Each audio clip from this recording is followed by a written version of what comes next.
Did you just move that camera? Yeah, I pulled my chair out. It was hooked to the.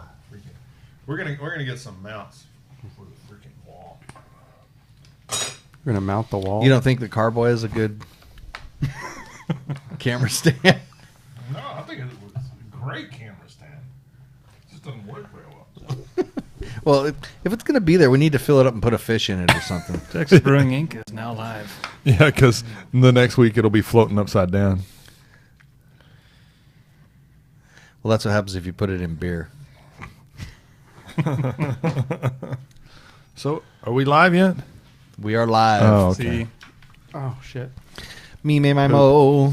Mo, me, my, may. All right, let's roll with it. Yeah, it's not working. Oh, shit. Okay. Got a peri-indologoscope. Who wants some of this? I do. I would like some Skittle beer. Oh, hold on. You need to taste some of this stuff. You need to taste this. Here, let's pour it over the thing with the apple on it. Yeah, Skittles, candy. Oh, yeah. Mikey brews it in a beer. All right. I had more. Skittly.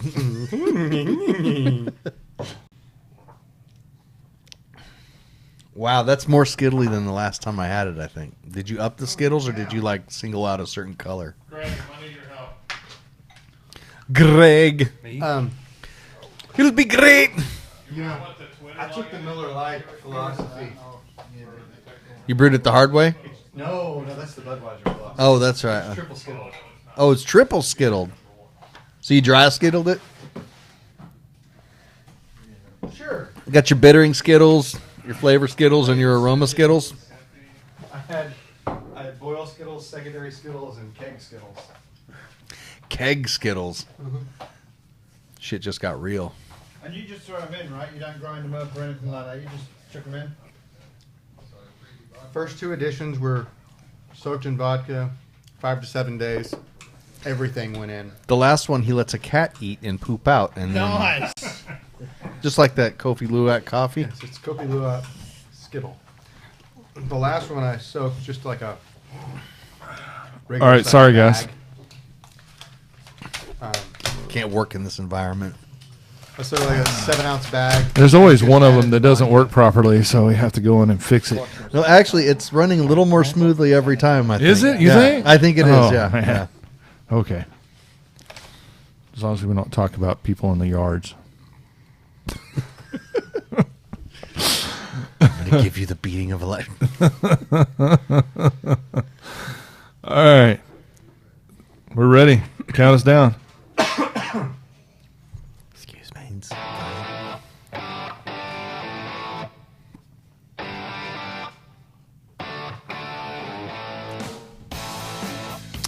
Welcome back to Come and Brew It Radio, coming to you from Texas Brewing Inc. in Haltom City, Texas. You can find us on the web at txbrewing.com, and be sure to follow us on Facebook and share with all your friends. In this episode, we're going to get into what we didn't discuss last week in our Haze Craze episode, the makings of a Speedy Brew Day. Most of us love the time we spend working with our gear and ingredients, but most would still prefer to use less of our valuable time doing it. We're also going to discuss that homebrew taste that people often reference when tasting a beer that didn't come out right by trying an older extract kit against an all-grain version, and we'll judge a local customer's beer on air, or at least sample and discuss. Afterward, if there's time, we'll get into another Hop-o-Rama segment. But before we get started, please be sure to check out our Patreon account to help support the show. Every little bit counts, and if you visit patreon.com/Come and Brew It Radio, we have a variety of options for you to help keep the show going, get involved, and improve it.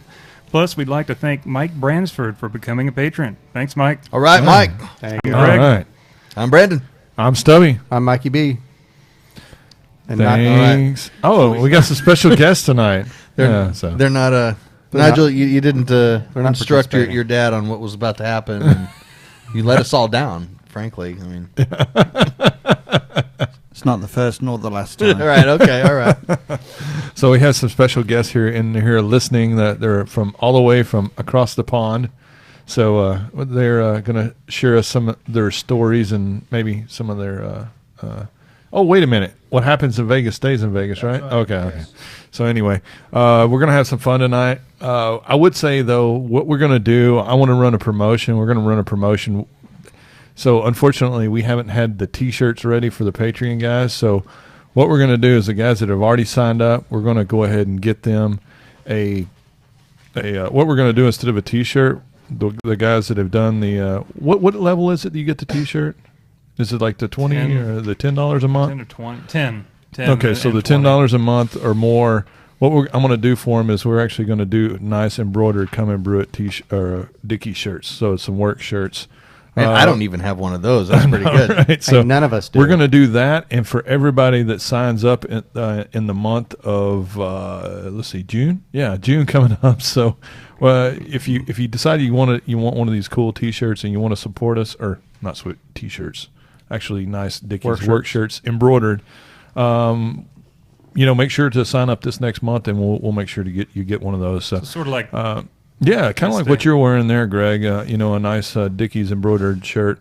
We're going to have the Come and Brew It logo on it, and it's going to be real nice. So for the price of a T-shirt, you're actually going to get a really nice shirt. So those guys that have been patiently waiting on those shirts, you're going to get even a nicer shirt. And then the guys that sign up this month, they're going to get one as well. So awesome. That's great. So get on to patreon.com and support us any way you can. We'd really appreciate it.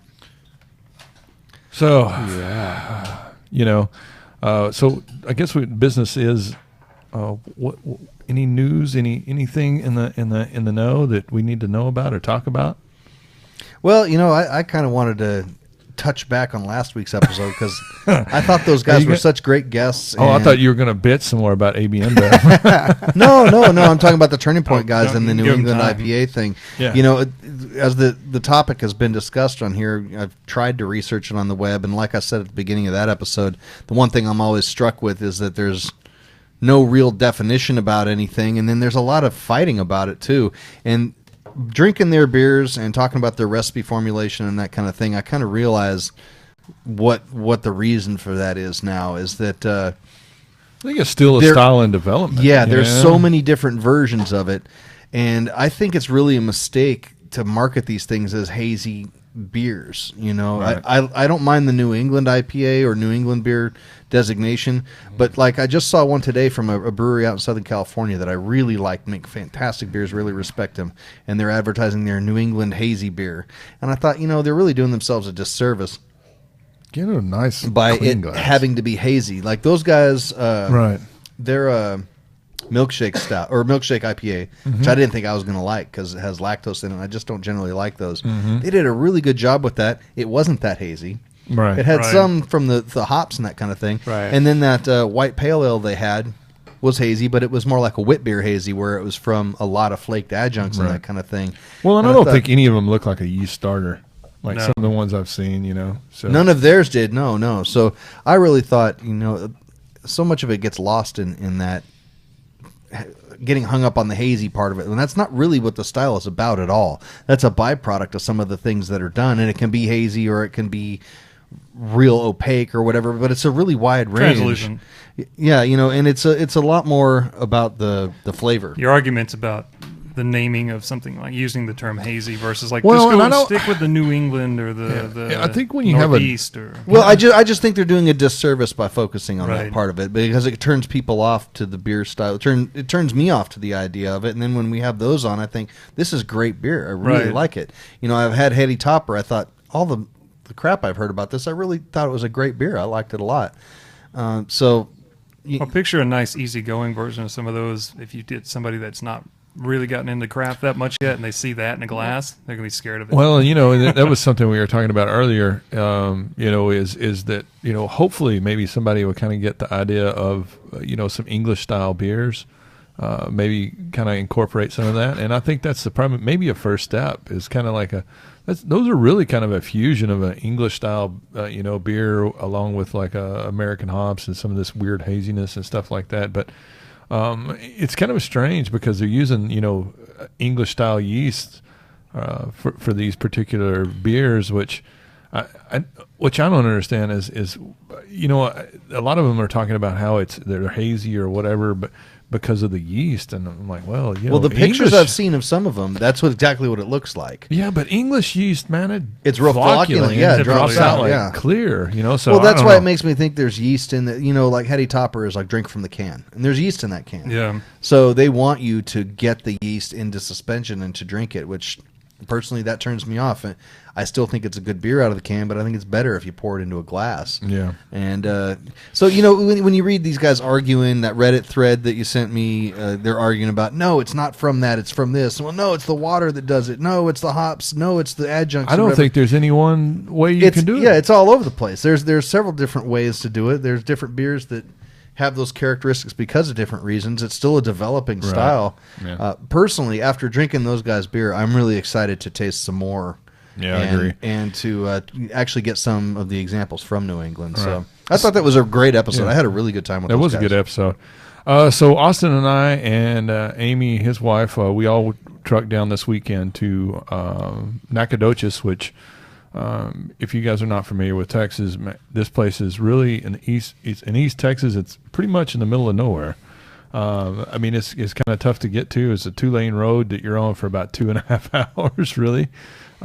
So we got invited out there to come in and be involved with their brew festival that they had. It's a little different than, it's kind of more like a brew riot, kind of like you have a whole bunch of different brewing teams that actually serve their beer, and they pick a best of show and stuff from that nature. Or they have, I think they had a couple breweries or there with, and picking out different type style, or picking out what they thought was their best. So they had brewer's choice and some other things. So it was really interesting because I guess I kind of feel like their brewing scene is still kind of in its infancy, just because they're so they're so far away from big metropolitan areas.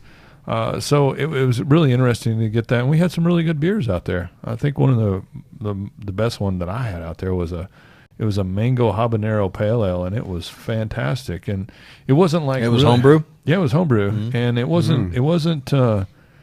I think it's the biggest problem a lot of times I have with people that make pepper beers is they're too hot, and It's so tough. And so the one that this was really nice because it was just a hint enough to give you a little spiciness, but you could get a lot of the mango to kind of balance it out. So it was a really nice, well-made beer, and I talked to him a little bit about it and how he made it. And he said the first time he made it, he screwed the beer up, and then he threw some mangoes and habaneros in there to kind of try to fix it. Mm-hmm. He's like, wow, this is really good. Maybe I ought to just try to brew this next time. Yeah, maybe if I made the beer the way I wanted it and then put that stuff in, it'd be even better. Right. So I thought it was really good. It was a unique experience, and we got to drink some East Texas beers that we hadn't had before. So that was a real treat. So thank you guys for having us out to that. That was a lot of fun. Sounds cool. I wish that I could have been there. I was out of town at some family, so. By the way, I want to make a note real quick. As we start this, when you get to the audio-only version of this, we forgot to arm the tracks when we got started. So what you hear before this point is going to sound a little bit different. That explains it, just FYI. That never happens. Yeah, if it's not one thing, it's another, right? We got too much crap now. It used to be a lot more simplified. You just hit record. We just had a tape recorder, and we just talked into it. Just sit Around in the middle of the table. Yeah. Held hands, Yeah, No way. And with technology comes problem. A lot of times I cuss my computer all the time, thinking, man, it might be easier without one of these damn things, but maybe not. I don't know. Yeah. But anyway. So one things we were going to talk about last week we didn't get to because we had such a good time talking to the Turning Point guys was some techniques for speeding up your brew day. And this is something that a lot of people have to deal with. For me, I don't get to brew nearly as much as I'd like to just because of time constraints. And I still feel like I have my brew days down as lean as they can go. I can brew pretty fast. Even when I was brewing on top of my electric stove, doing all grain batches, I still had it down pretty quick because I kind of have to. It's either that or I don't get to brew. So if I had it my way, I wouldn't mind spending all day just sitting out there brewing. It wouldn't be any big deal. But I think a lot of brewers are like that too. Yeah, You want to but I do. enjoy the process, plus it's time for you A lot Right. of people don't have that. So. It's better than any of the other crap I do, Right. There you go. So, but it's the difference between being able to brew and not being able to brew for a lot of people. So we want to just kind of go into some tips and tricks on that. Some of the things are going to be, they're going to sound real obvious, but it's one of those things where it's kind of the accumulation. If you do a lot of these different things, you'll be surprised how much time it can take off your brew day. Like I say, I was brewing on an electric stove, doing all grain batches, and I could do a 5-gallon batch in 4 hours flat, which Right. is pretty good. And it is just because of a few simple things. So I guess the first thing would be early prep and getting ready as early as you can. A lot of times it could be the night before.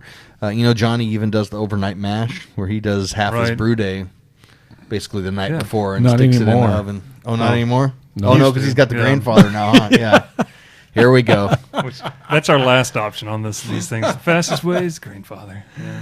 I don't know if it's necessarily the fastest way, but it just simplifies a lot of things. Yeah. So. But when I first got back into brewing, I just had a closet back in the office of my house where I kept all my stuff.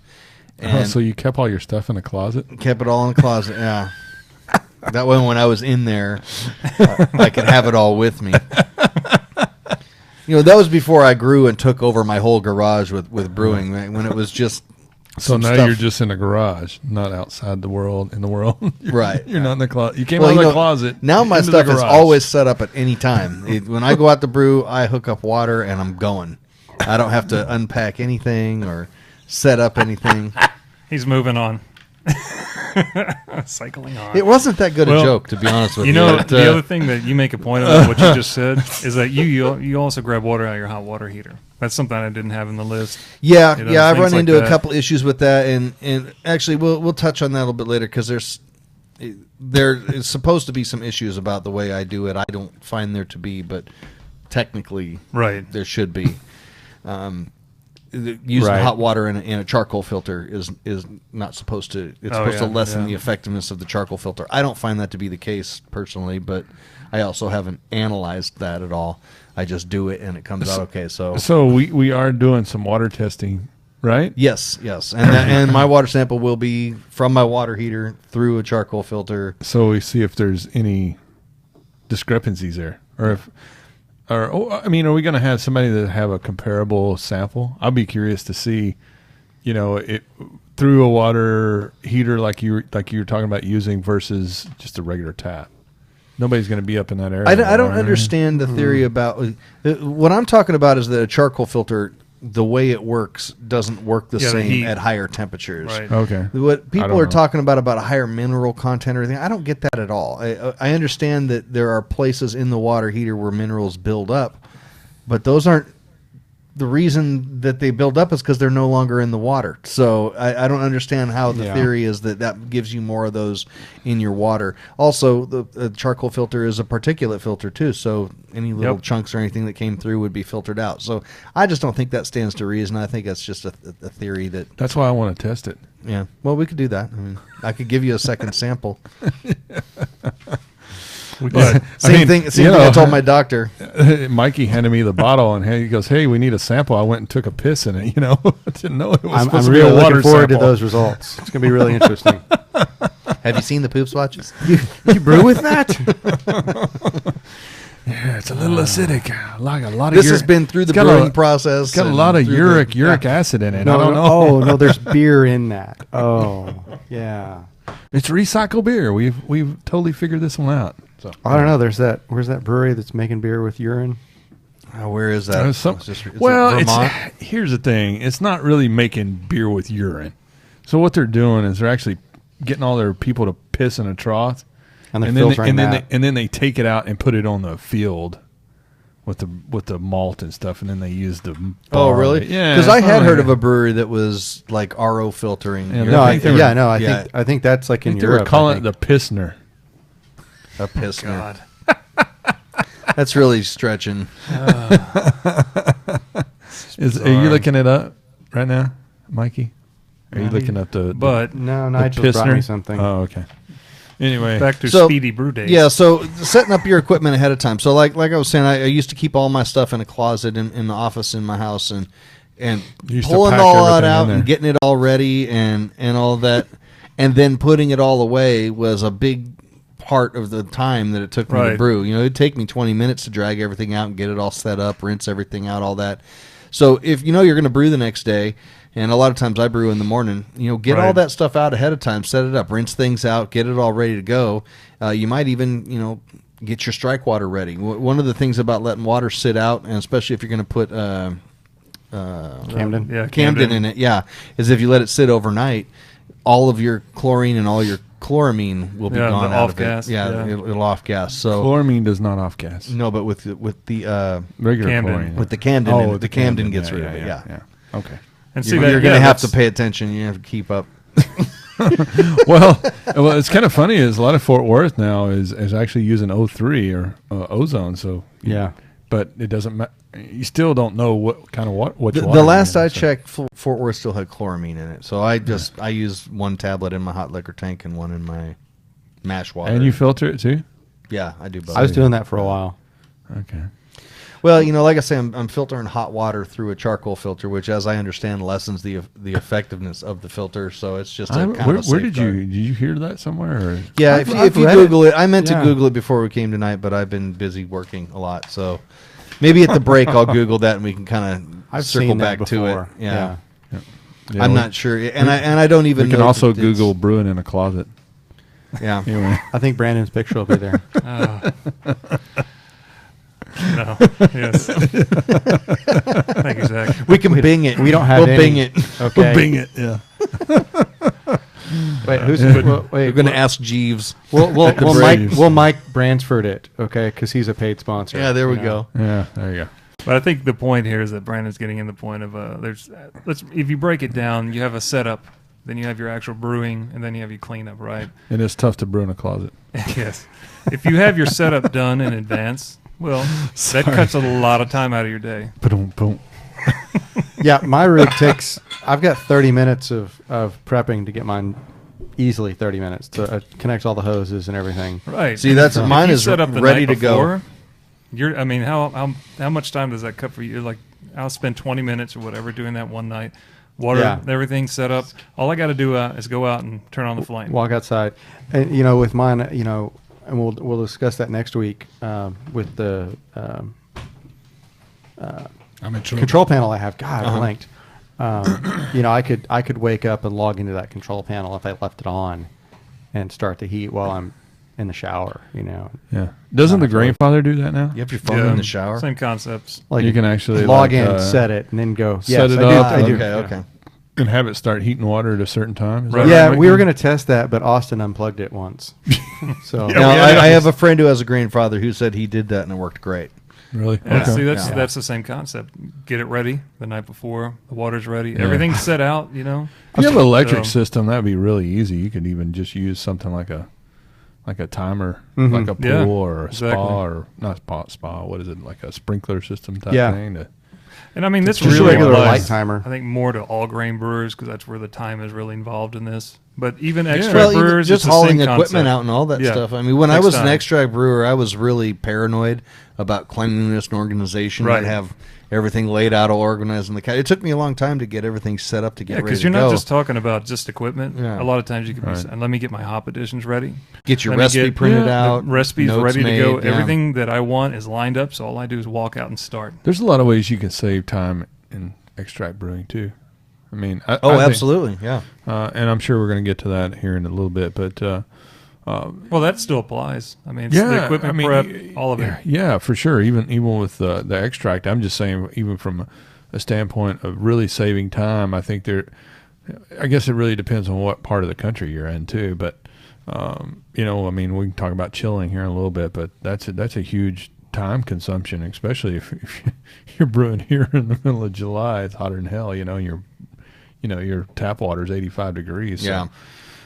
But there's some places that you can really save some time in that regard. So, you know, one of the things that I like to do really when I'm brewing too is I like to get all my ingredients out. And I like, you know, if I could take stock out in this company, I probably should. Whoever makes these cups for Sam's Club and the little 9-ounce clear glasses that we use up here, they're absolute bargain. I think you get like 200 or 300 of them for $9. and we use them for all the beer competitions. We use them in here. We use them in the shop. They're fantastic. But I use those too. I'll write on a Sharpie, what hop editions. I go ahead and put those out. Hey, this is my 30-minute hop edition. I write on there with a Sharpie. I put my Whirlflock in my 15-minute edition if I have one. If not, I do it separately. So that's also a great safeguard against brew day drinking too. Yes, it is. Indeed, it is. When you set that out ahead of time and you write everything down, you have much less of a chance of, oh crap, I never threw Whirlflock in there, or I forgot the yeast nutrient, or and people may laugh about that. Oh, I'd never do that. No, trust me, you happens will all the time. Yeah, the more you all brew, the the time. more often that's going to happen. And that's one of my biggest challenges when I'm teaching a class is being able to teach a class, talk about making beer, and people asking me questions, and being able to remember, when I'm supposed to add the hops and what hop additions, because that makes a huge difference. If you're 10 or 15 minutes late on a hop addition, that could completely change your beer. Yeah. And the same thing can go for a brew day, where a lot of times you have friends over and you're making lunch, or you're just talking and drinking beers. You get doing other things, and you just forget. Oh crap, where are we? It's been boiling for 30 minutes already. And that can really screw up your beer.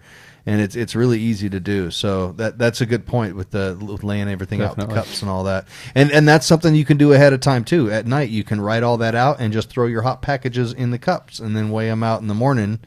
As your other brew day is going, your water's coming to a boil or whatever. Then you can pour your hops out and get them ready. But you can still organize that stuff. Or even still, you're not going to have that much of an oxidation problem with those hops. Were you to Oh, actually hell pour no. them, measure them out, Oh, put them that's in the true, cups, and have them set out in it's- your garage or whatever, I'm Your talking fridge. overnight. It's not that big a deal. Yeah, and that's one of the things that we try to do, at Texas Brewing, is we really try to minimize, any kind of problems that you may have that may arise with your ingredients, and we want to keep them as fresh as possible.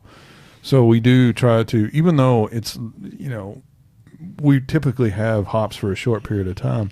While we do have them, we keep them frozen, which most suppliers, I don't believe, do that. We also nitrogen flush them.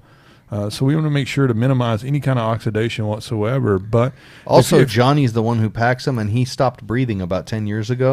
So that helps minimize the exposure as well. Yeah, so we really try to do that. But if you're going to leave and you unpack them and stick them out overnight, I mean, they're growing in a field, for God's sake. But it's not going to make that big a difference in a short period of time. But You're going to live in a really hot, dry place to have that kind of problem. yeah, it's not going to affect those guys in overnight. I'm worried Seventh that level of hell kind of. I'm worried that while they're sitting out, someone's going to come Arizona. by and yell at them or something, and I don't want to use frightened hops. Right. They've been disturbed. Yeah. Something came out of the Play closet some Barry and scared Manilow them. for them. Some Barry, there you go. Put on some Barry Manilow, Copacabana. Yeah, Let it yeah. roll. Yeah, relax them. That would scare the hell out of me, man. So I guess this would kind He's of fit dead in now, with right? the hot water thing. The hot water thing is something I've been doing for a long time.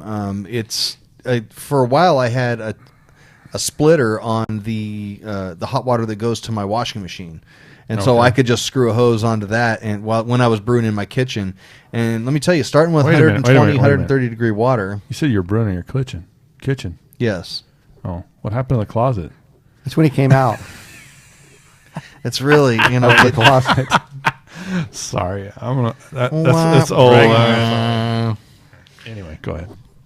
But while I was brewing in my kitchen, it just took a short hose to get in there and fill whatever up. And starting with 120 or 130 degree water makes a big difference. Oh, yeah. That first Yeah. 20 or 30 degrees is the slowest to heat. As it gets warmer, it heats up faster, and that cuts a bunch of time off your brew day. You know what makes a bigger difference? You have a longer hose. Jesus, Sorry. who gave this guy beer? I don't know, but I think we need to give him some more. Yay. Anyway, Now- you said you had a short hose. I was like, just saying, long hose probably makes. I was waiting for who was going to take that one. Really. Really? really. But yeah, Hot water differences. If you're pouring it that morning and it's coming out at 70 degrees, it's going to take a lot longer to get up to the temp. Than Yeah, it would that if it were at 70 to about 100, 130. 110 takes a long time. Oh, yeah. From 110, hell yeah. 120 up. There's a is- lot of energy you're using to do Right. that, and propane too. If you're saving. using propane, you And know. sitting around waiting for water to heat is the worst way to spend your brew. That's the worst part of the brew day. Just It's the standing longest there part of the waiting brew for day. it. Yeah. Well, It's it's the kind longest of way. it's kind of like the whole saying, watch a pot never boils. So it's kind of one of those things. So Well, that's the same concept with, when you apply it to that, you're going to heat up as soon as you can. You're trying to heat in advance for your mash to get it there faster. Right. While you're mashing, heat your sparge water up, get it ready so it's at temp when you need it.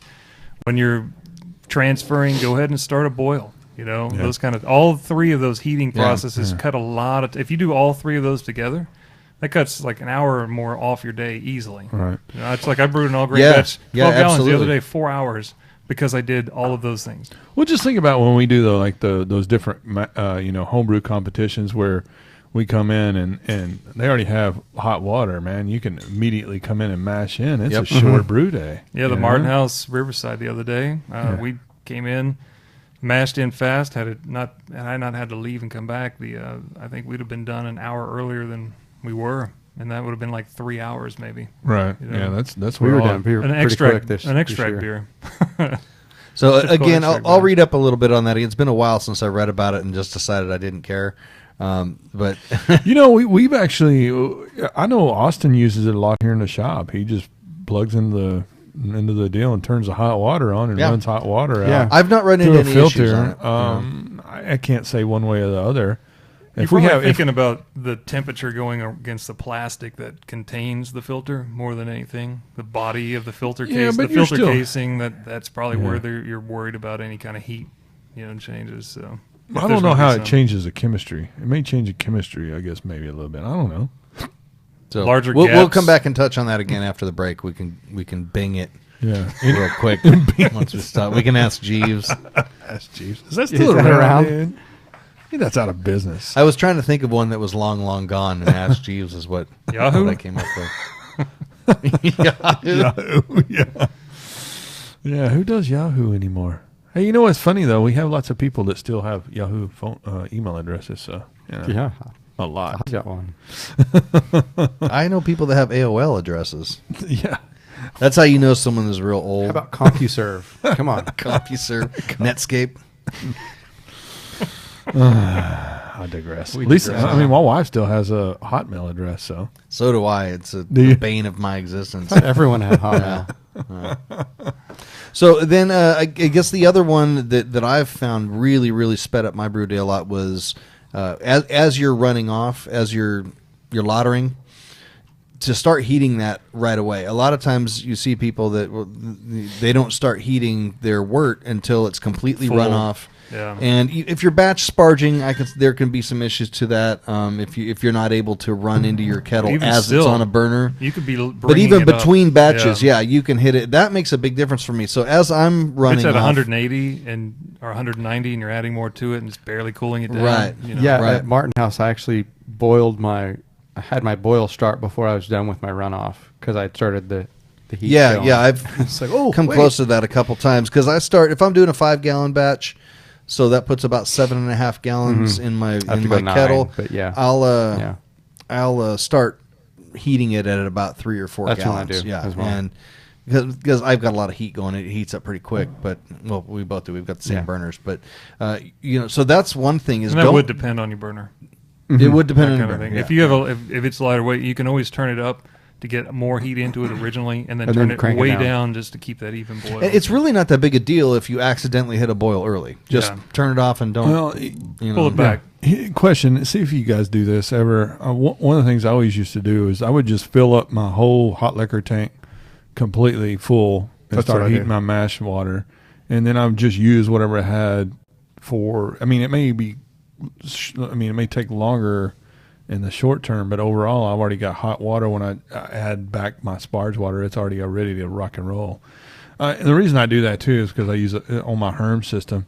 I mean, that makes sure that I already have some relatively warm water in my Herms tank. Well, see, too, I so- heat my sparge water or my hot liquor tank and my mash water at the same time. I do that. You know. Yeah. I can do recirc that to too. heat. Yeah. And that, if time is really an issue for you and it really affects whether or not you're able to brew, buying a second burner and Yeah. being able to heat more than one vessel at a time is a good investment. It really is.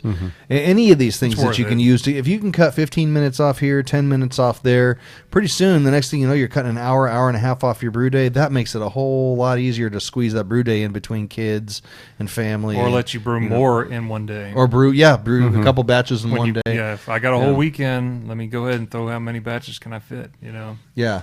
So what I'm heating my mash water and my hot liquor tank at the same time every time, because my hot liquor tank doesn't need to be up to temperature by the time I mash in. No. I mash in and it can still be heating up and I'm okay. It's not until about a half hour or 40 minutes into my mash when I need to use my hot liquor tank. So, get the things you need right away going first. And, if there are things I need to set up, if there's hops I need to measure out or things like that, I do that while that water is heating and use that time. It's just about efficiency, really. That is the key there. Be organized as far as that goes. If you didn't get a chance to set up the night before and you've got everything going, use the time you have while you're waiting for heating water, which is a lot of the brew day, to do the other things you need to do. Yeah. Yeah. So it's the same with later in the process. You could be cleaning. You could be doing some other thing with the water, the time that you have and the weight. So Right, yeah. And again, a lot of these things are they sound real obvious, but I've seen people brew where before they even start brewing, they're mixing up their sanitizer, they're mixing up their Yeah. cleaner, they're setting out this and that, and it's like you could be heating water at the same time you're doing this. You could be mashing at the same time you're doing do multiple things. a bunch of the stuff that Multitask. you're not going to need till later on. Do the things that need to be done right now, right away, and while you're waiting on those to do their thing, you can move on to the next step. So that would be the other thing I'd say is cleaning as you go is a big thing. Again, that sounds real simple, but for the longest time I know a lot of people that they don't touch a damn thing Until the very end, and then yeah. it's a whole hell of a lot of work, man. That's a lot of damn work to have to Yeah, get it done is. on the 12-gallon especially- batches and stuff. especially if you're drinking all day. Yeah. Right. That's Just right. don't That's an wanna do even it. better reason to clean as you go is if you're drinking all day, because if you're hammered at the end of your brew day, you either don't do a very good job cleaning or you just skip some stuff. You're like, Yeah. oh, get that, My biggest problem, a lot of times I start drinking at my boil, and then the problem is I leave shit dirty for the next time I brew. I've seen that happen. Never. I've seen then I kettles spend that set up here. and then I spend 3 or 4 hours cleaning the stuff before I brew. So Right. Exactly. Yeah, you you don't wanna shouldn't, have to you do shouldn't that. spend any time cleaning before you brew, except maybe just rinsing some things out just to get dust off of them. Your stuff should be all clean. And your mash tun is a lot easier to clean out right after the mash is God, done yeah. than if you just let Yeah. it sit there. Well, I've it's hot. even known people that just left their mash in their mash Ugh. tun, and that's a huge It's a mistake. bad idea. Yeah, You ever had maggots in there? yeah, it last gets time? gross real Yeah. quick. So if you ever think 24 about hours doing that, can- in the don't. summer, it could be Yeah. 24 hours, yeah. And you have maggots? Not maggots, but just Oh, like foul, okay. absolute Yeah. foulness that stains your garage. Yeah. So clean as you and go. when your wife's car is parked in there, and then overnight, and then the car smells like the rotting sounds like- grains. Sounds like it's You a story that actually happened. Maybe Maybe. Smells things like a, you learn the hard smells way. like a rotting corpse in your car. Exactly. Yeah, It takes a while to get out of cloth. Yeah. That's kind of the thing, man. You guys ever had Whataburger in July? It's fantastic, and then you could just leave the bag in there for like 3 or 4 hours, and then holy shit, the thing smells like BO for Onion months. car. I mean, like those must be the most powerful onions on the planet. They are. I'm just saying. What's that you opened over there, Mikey, that you were shaking your head at? Yeah. I'm laughing at it. So what is it? Is it Master Brow or Mikey Brow? Outside Typical of advice. outside of It like looks like Bud Light. heating time, making sure that you're doing some multitasking during the process. I think some of the other stuff you can think about actually goes into what you did to develop your recipe. That's good. Because that's where we start getting into things about like, shortening the mash time, shortening a boil time, things like that. So like if you know that you're using well-modified malts and you're keeping things in the process fairly simple, you can actually cut down your mash time if you need to. You know? Yeah, there's, and I've heard a lot of interviews with brewers and maltsters and that kind of thing that talk about this. That That's good, Mikey. Your conversion is done really in about 30 minutes for the most part. Now, when you get into lower temperatures, if you're mashing at 145 or something like that, that's not going to be the case. It's going to need a little bit longer, but for the most part, your conversion is done pretty early. We still mash for an hour just to try and get everything we can out of it, but you can shorten that. And even if you feel like your conversion's not done, but you still want to mash for a short period of time, you could actually up your grain bill. Right. You can modify your recipe. Right. Modify You can figure out what the ingredients. efficiency difference is. Say it's 10%. Just use 10% more grain. Right. And It's doable. It's totally doable. Again, this is going towards, if I don't do this, I won't be able to brew at all. Yes, kind of exactly. thing, These are just actual. I mean, they all call everything's called a hack now. So it's like if you think about those terms, just do that. Break something down in whatever Juicy term. hack. It's a juicy hack. It's moist. But break something. It's called a this is a This moist Berliner way. Weiss is so moist. But it's all going to help you in some form. That's really what this is I geared heard towards. somebody say that was the most offensive word in the English language. It's strange. There Pretty are a much. lot of people who hate that word. My daughter hates the word moist. Mostly women hate that Mostly, word. yeah. Yeah. And I've got a friend that doesn't like the word chunky. So, I mean, Chunky butt. See, chunky- I'm going to go ahead and leave Like that ice- joke at chunky the level like we ice left it at cream? so that I don't get myself in trouble again this week. Because now Greg's in the room and he could actually strike me from where he is instead of just glaring at me from behind the glass. Right. He's within strike. He's got a Right. pen in his hand too, so that could break off in my neck. I know the number You for pull 911. a Joe Pesci out. Right? Yeah.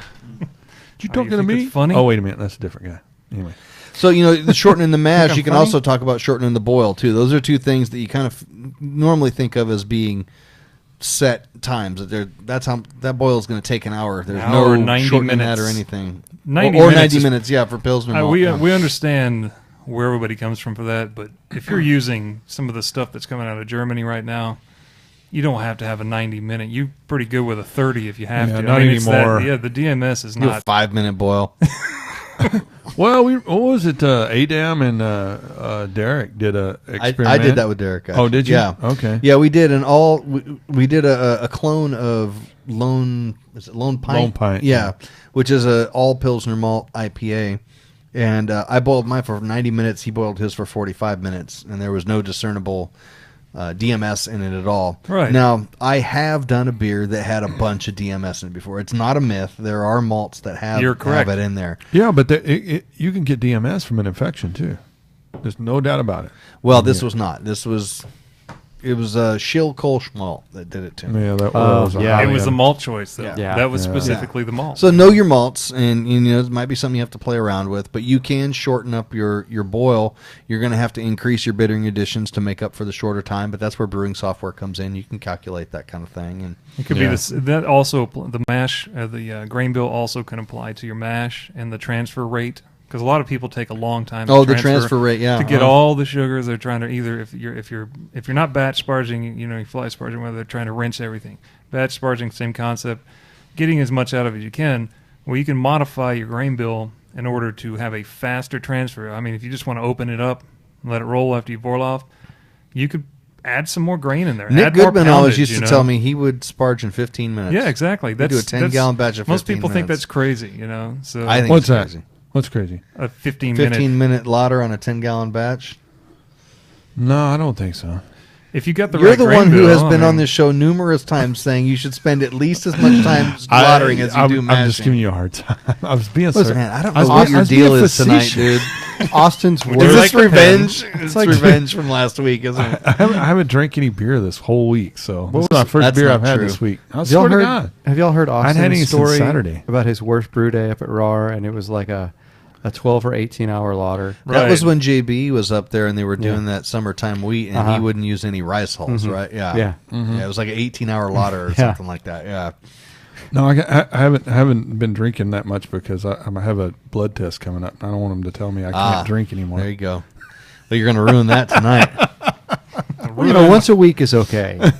yeah. You know, whatever my they tell you, logic. you don't actually have to listen to that. It's only a It's just a suggestion. guideline, really.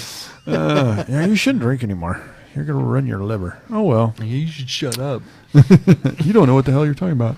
You're 400 pounds. Hey, Kick you're your just ass right practicing now. medicine, okay? Yeah, Come back when you're a pro. Yeah, tell me when you've got it down. No kidding though. My doctor, I swear to God, he's about 400 pounds. So he always, when he every time he tells me, "Oh, you shouldn't do this or this," I kind of look at him like, okay."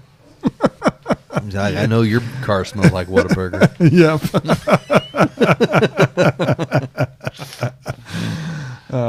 Man. So anyway, I think we're maybe at a good stopping point. Maybe we can. Are we? Okay. Yeah. Take a quick break and then we We've got a can come couple back things to and- touch on when we come back, and then we can get to tasting some beer. Yeah, Yeah. sounds good. Since you haven't had much beer this week, I'm sure you'll be looking forward to that. Yes, I'm very much like looking beer. forward to it. We'll be Sounds right good. back. That was kind of creepy. Totally. What, like being in a closet? I'm very much looking forward to it.